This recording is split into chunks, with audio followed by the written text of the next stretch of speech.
আসসালামু আলাইকুম গাইস, আজকে আপনাদের দেখাবো এত সুন্দর প্রতিভা যা বলার বাইরে। ঘরগুলো আর একটু সুন্দর হইলে মানে এই জিনিসগুলো আরও সুন্দর ফুটে উঠতো।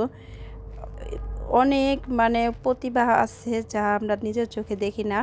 তো আজকে নিজের চোখে দেখেন ওদের আরিফা আর আদুরি এত সুন্দর সুন্দর দৃশ্যগুলা বানাইছে, এত সুন্দর সিনারি, এত সুন্দর জিনিসগুলা ছবি আর্টিস্ট করছে যা বলার বাইরে। আমি যতবারই ওদের ঘরে যাই ততবারই ওদের জিনিসগুলো সব আস্তে আস্তে বের করে করে দেখি কি কি বানাইছে না বানাইছে। তো এই যে রাত্রের বেলা তো ভিডিও করি নাই, এমনি ভালো করে বসে বসে এমনি ভিডিও করতেছিলাম। দৃশ্যগুলা কিন্তু অনেক সুন্দর, আমার মনের ভিতর ছুঁয়ে গেছে। অনেক সুন্দর দৃশ্য, আমি যতবারই যাই ওদের দৃশ্যগুলো আমি মুগ্ধ হয়ে দেখি। তো কার কাছে কেমন লাগছে জানি না, কিন্তু আমার কাছে ওদের দৃশ্যগুলা আর্টিস্ট, সিটারিং আর্টিস্ট, এই ধরেন ফুলদানি বানানো, তারপরে চুরির ভিতর কাজ করা, অনেক কিছু জিনিস বানায় না, অনেক সুন্দর লাগে। তো আমি অনেক আমার কাছে অনেক ভালো লাগে, আমি অনেক মন দিয়ে দেখি ওরা কিভাবে কিভাবে আর্টিস্ট করছে, কিভাবে বানাইছে জিনিসগুলা।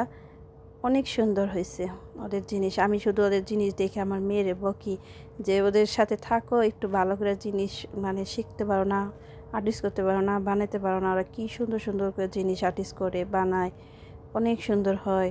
একটা শিল্পীও তো একটা আর্টিস্ট করতে গেলে অনেক প্রতিভা লাগে, বারবার করে, আর ওদের এত লাগে না।